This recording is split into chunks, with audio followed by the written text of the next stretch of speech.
We're gonna do something a little different today.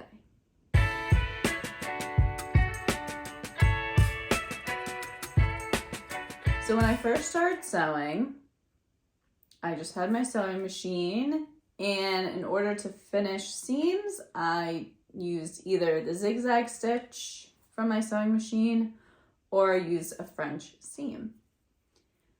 As I developed my sewing skills, I wanted to level up and learn a new machine and a new way of finishing seams. So I invested in my overlocker. And I love it. I love my overlocker.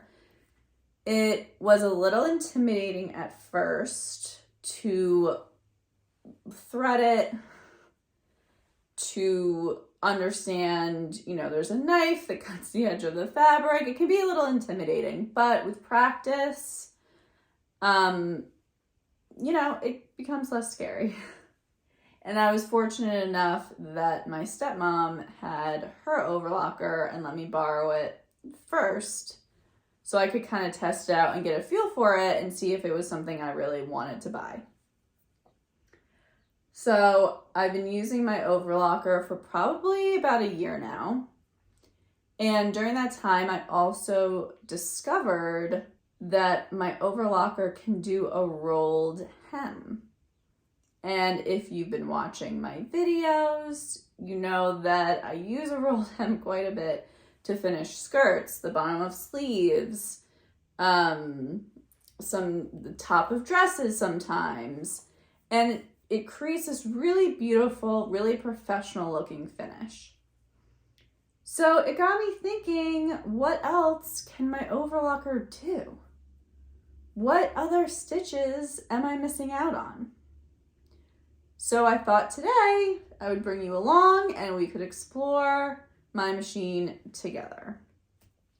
So the first things first is we need to set her up. So before adding the thread, I need to turn off my machine, remove the fabric catcher, lift the foot up, lining the two lines, and opening the front.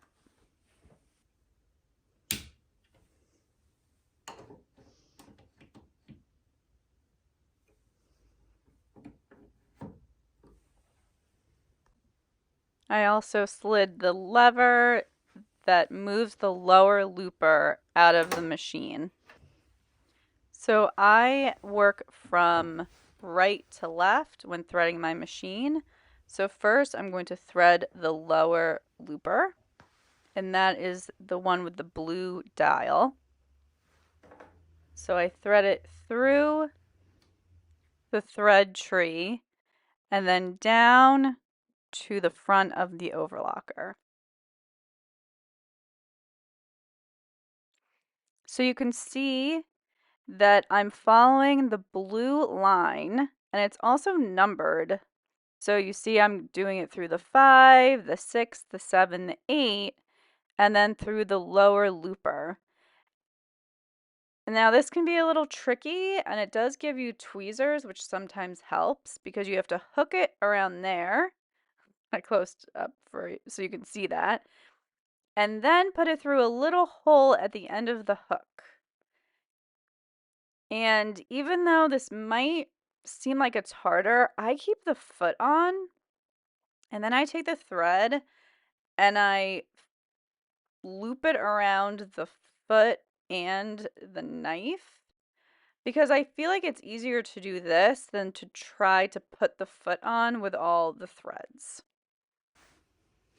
So the first step is done, and now I'm doing the upper looper, which is the green dial. So I loop it again through the thread tree. There's a little hole at the top, and then I pass it through to the front of the machine. And again, there's a pretty clear pathway for where the green is showing, where that upper looper thread should go. And this one's a little less complicated. I also tried to do it in a way where my hand wasn't going to be in the way the whole time, and that was basically really hard. So hopefully you can kind of follow along and see where the thread is ending up. This also gets easier as you go. So the blue dial is the hardest, the green is the next, the pink is pretty easy. You just go through the thread tree, you loop down and around, following on the front down to the needle, and this is the right needle.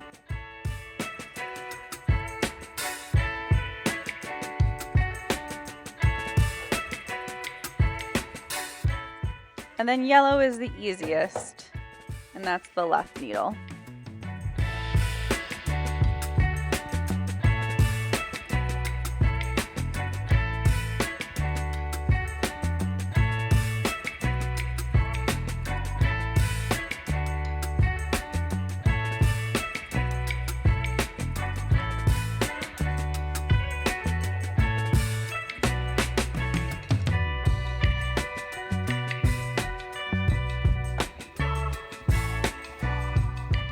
Close her up and she's ready to go.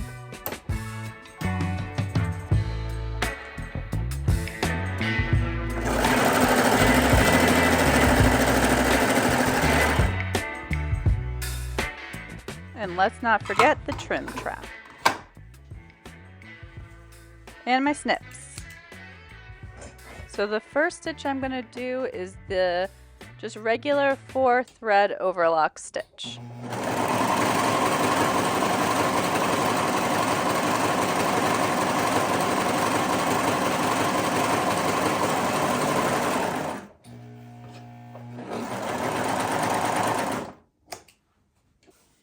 And this is the usual one that I do to finish my seams.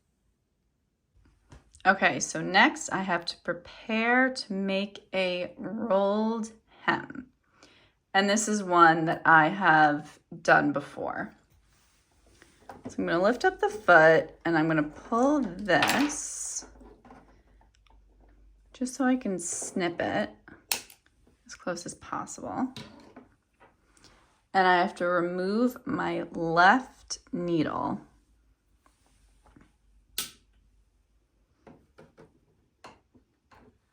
I'm going to lower this a little bit just so I can get to my needle. So there's a little hole in here. And that pops right out. And then I'm going to retighten it because that actually affects the right needle too. Okay. And then I just remove that thread. Next, I have to remove the stitch finger. So I'm going to open this. The stitch finger sits right inside here. And all you have to do is pull it out.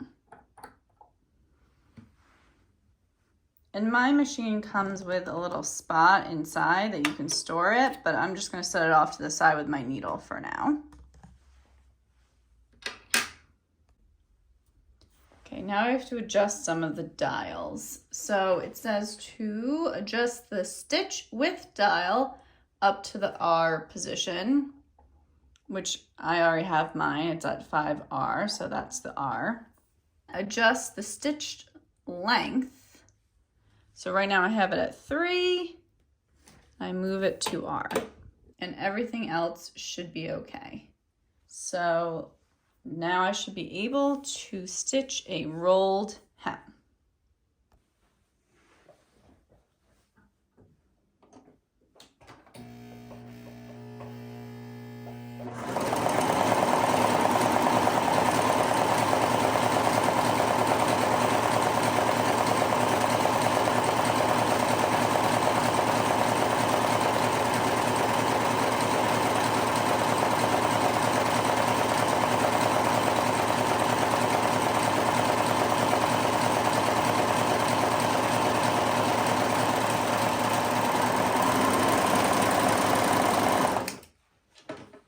And here it is.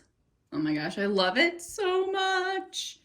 And if you don't like how it has that green popping through, you can just run it through again and it will create an even thicker hem.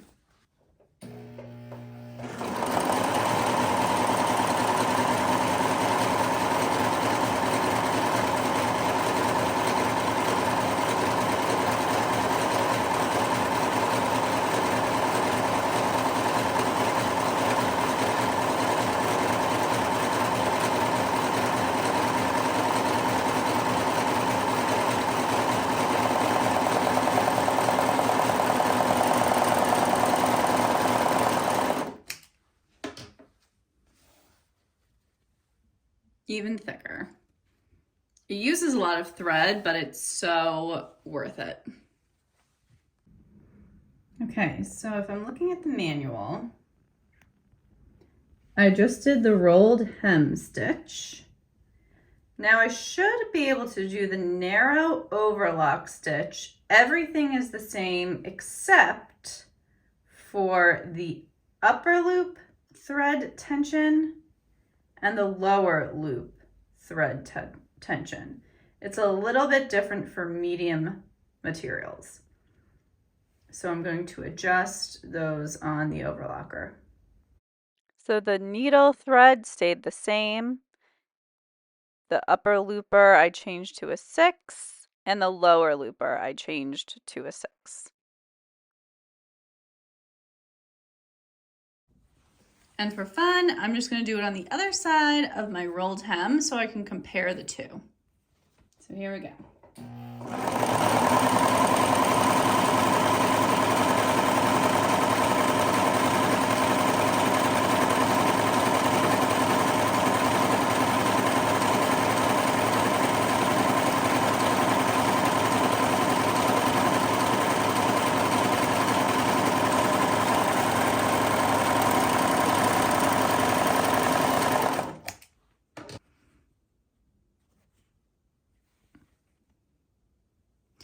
Oh, okay. I can kind of see the difference.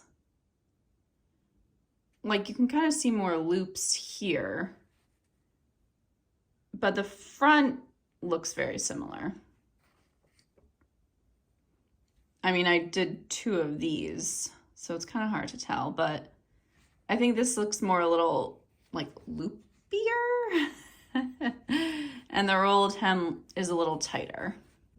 You know what? This is bothering me. I'm going to cut off this rolled hem and do the rolled hem again just to do a comparison.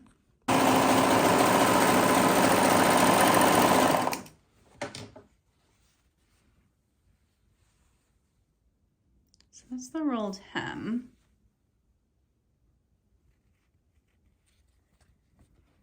And that's the narrow hem. I think I like the narrow hem better. Looks a little neater. Maybe because the tension's different. So rolled on the bottom and narrow on the top. I think I like the narrow hem better.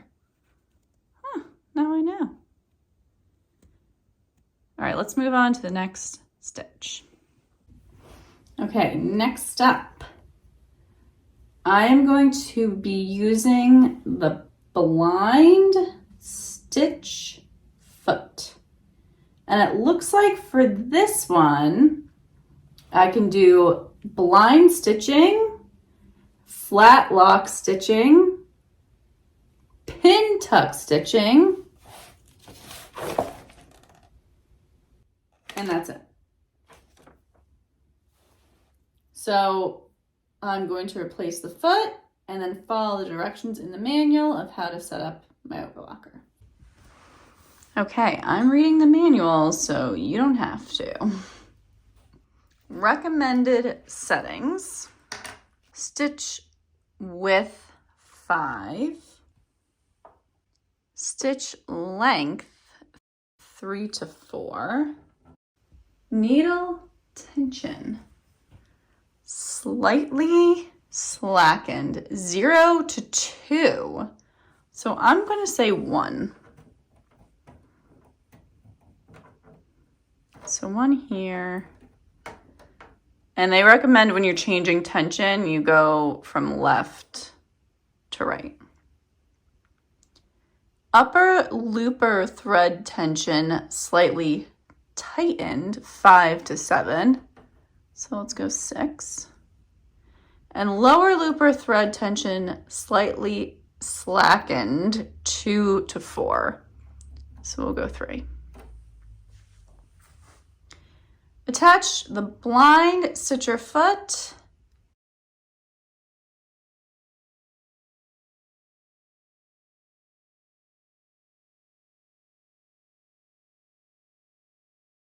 So the right needle should be removed. Okay.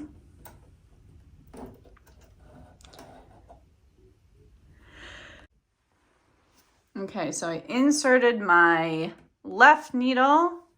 I re-threaded the left side. There's nothing in my right needle. And now I'm going to attach the foot. So this little screw moves this piece, which is important for the width of your fabric and the thickness of your fabric.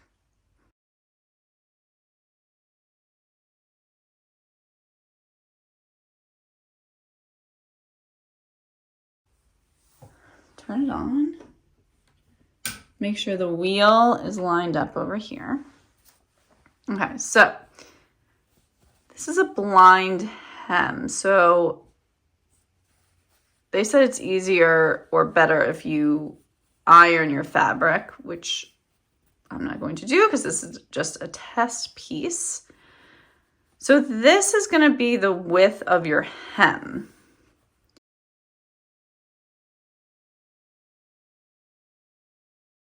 So I folded this, I made this little fold, and I think this part is going to get chopped off. So this piece sits on the outside, and then you can move this part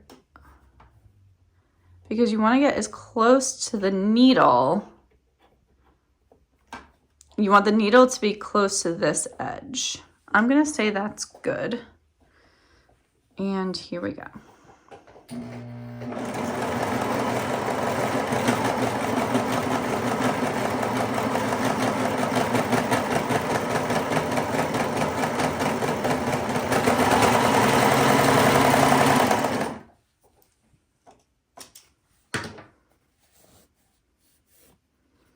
Rough start here, but it cut off that extra fabric piece. And then it says you fold this. So this is down and this is your right side. So it makes this little hem, and it says to use a fine thread in a color that matches the fabric. So if this was green, you wouldn't even really see this. Wow, that's kind of cool. Next up is the flat lock stitch. Okay, so this is very similar to the blind stitching in terms of setup. So we have the right foot, it has the left needle, the stitch width is 5, stitch length is 2 to 4, I have it on 3, I'm gonna leave that. Needle thread tension between 0 and 3. So I'm gonna do 2, just to change it. Upper loop thread tension 2 to 5. So I'll do 4. Lower looper thread tension 6 to 9. I'll do 8. The flat lock stitch, it says, is used as a decorative finish on a project. It can look like a ladder or small parallel lines. This says fold the fabric just one time.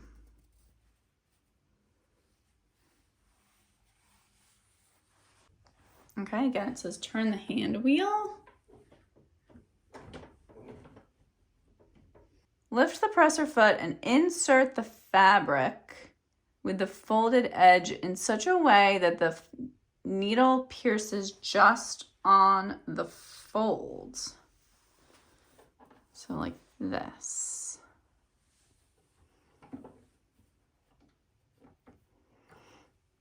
I think I'm going to turn it out a little bit more. Okay, that looks good.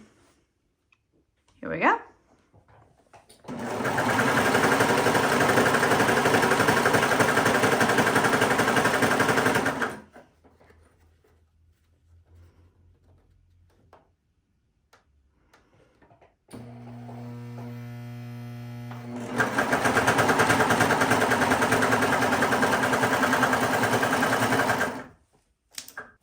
Okay, something weird is happening here. Okay, let me unpick this and try that again.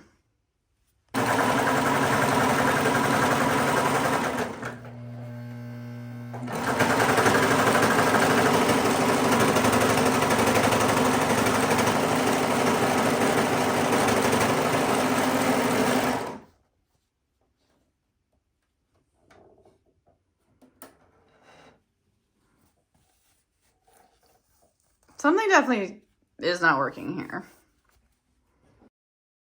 So I went to work double checking that all my threads were threaded correctly, following the correct path inside the overlocker, looking at the tension, and making sure I'd follow the directions correctly.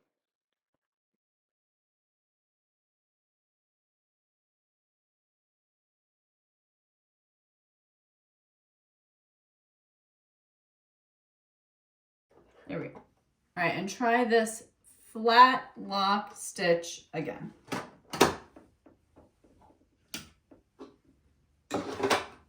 Okay, so fold where you want the decoration. Let's line it up with the needle. Here we go.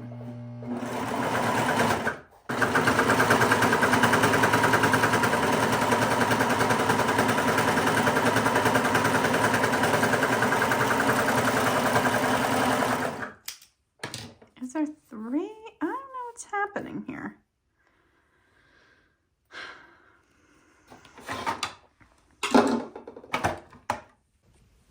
I just realized. I never put the stitch finger back in.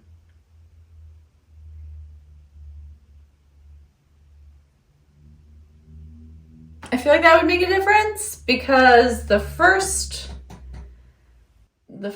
thread is getting tangled up inside, and I think it's because there's no stitch finger. Oh boy.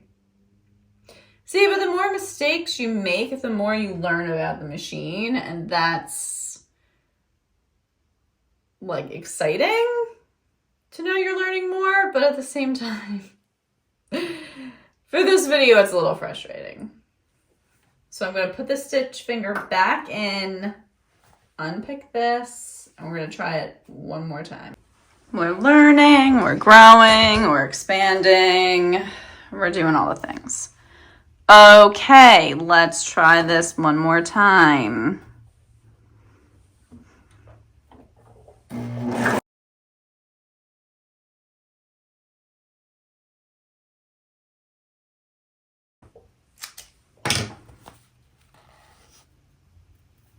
I think, I don't know what I think.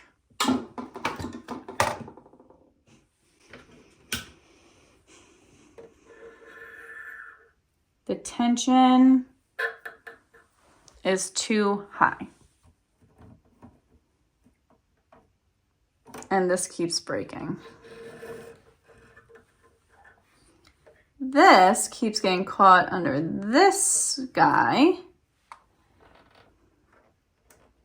So let's move him.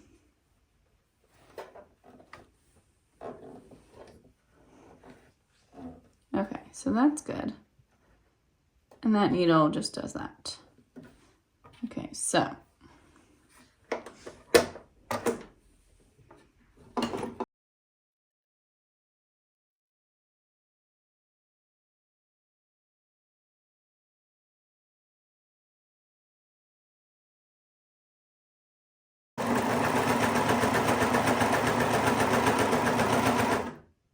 See how it starts to get tangled there?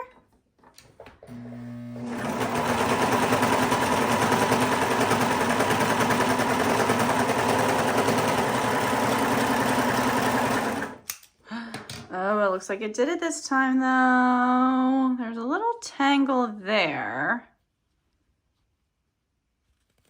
But we'll pretend we don't see that. All right, pull the fabric open.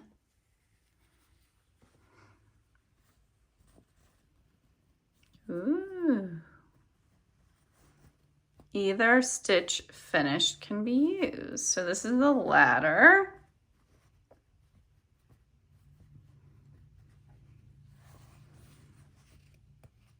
And I guess maybe this. It's probably right until there and then it gets a little wonky. So either that as a decoration or that. I mean, this looks kind of cool.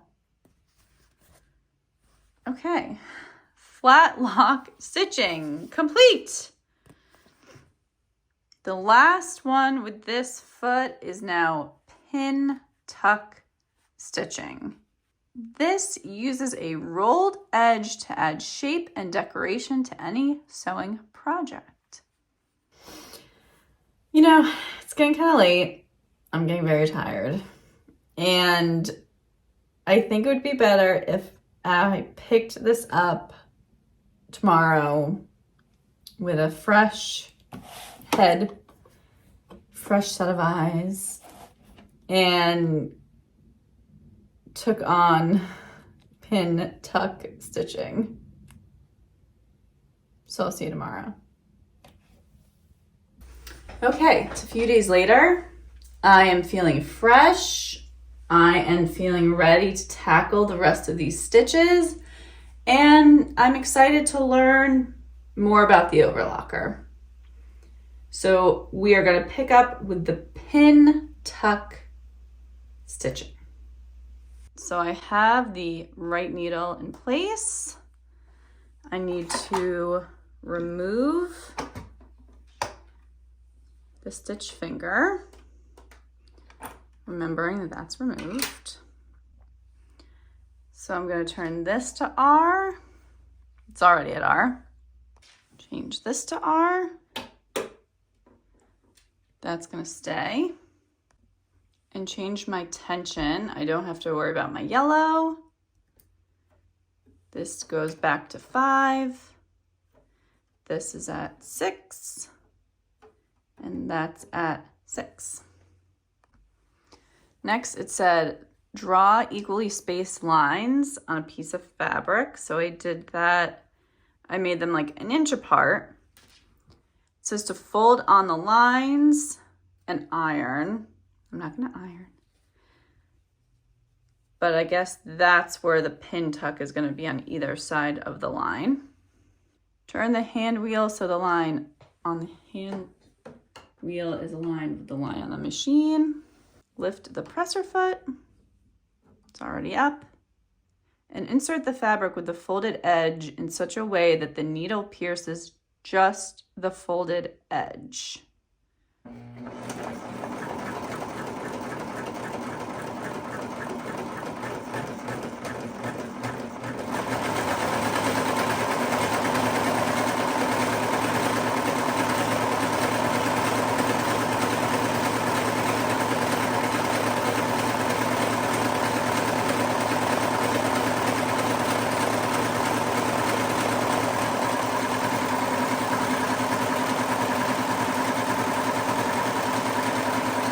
This looks a little too like tight and narrow for me.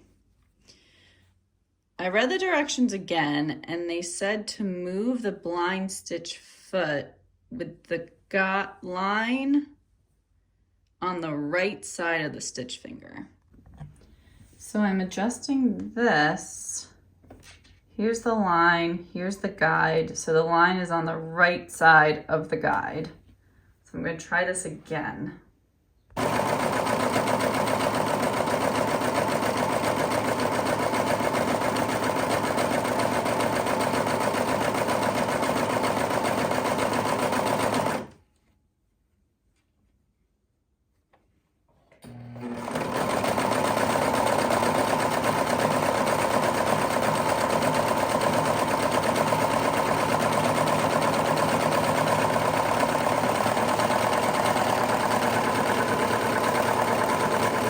So this way it didn't hit the knife. So it didn't cut anything off. So it kept the fold intact. It still looks a little narrower than the photo, but I guess they're exaggerating it in the photo.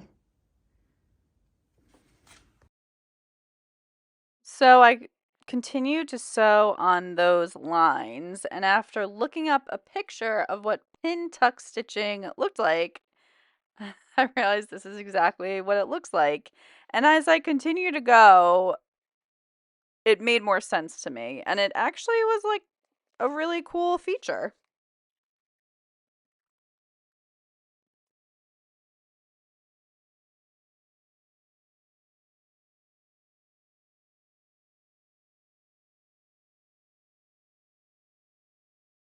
Okay, the last foot I'm gonna test out is the one I'm most excited for. This is the gathering foot. Should I do the gathering foot? Ooh. So I'm excited for this one because normally how I gather fabric is I sew the 2 lines of long stitches and then I pull and hand gather, and it's one of my least favorite things to do, if I'm honest. And I think it's really difficult to get the gathers to be even all the way around your project. So I'm excited to see if this gathering foot will help me with that process. So let's attach it to the serger. Okay, I'm gonna set up for a 4-thread overlock. And I can use 2 needles. So I'm gonna add my needle.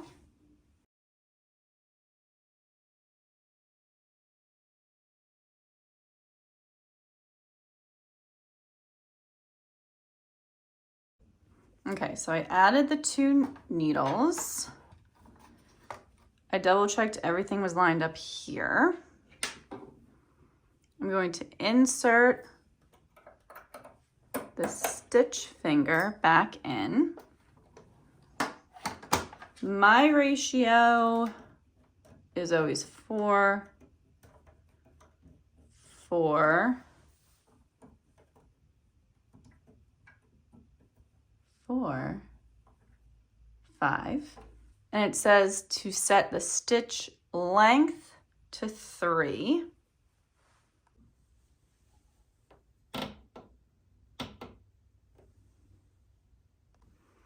The ratio feed to 2. Well, that shows the ruffle because the top and bottom are gonna go at different ratios. They're not gonna be the same. One is gonna go twice as fast. And the stitch width to 5, which I already have.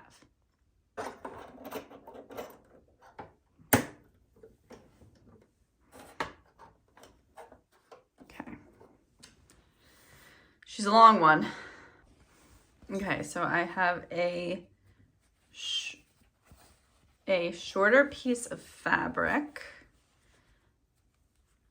and a longer piece. The longer piece is the one that's going to get ruffled, so it's going to shrink. So the one that's going to be gathered goes under the guide, like that, just below the needle.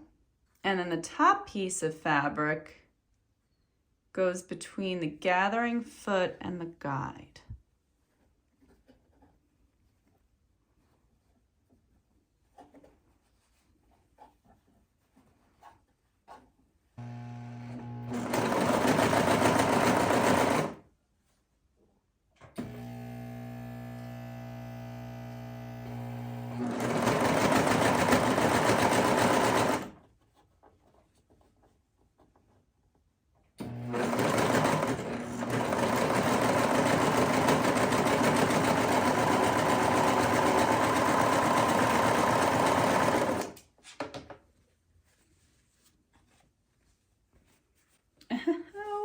Wow, look at that. Cool. You can see a little bit of the thread there, which is a little interesting. And I have to say, it was a little hard because you had to hold both pieces at different, you couldn't like hold them together. You kind of had to hold them separately and feed them through because this is going in faster than this piece. Okay, so here they are. All of my new samples.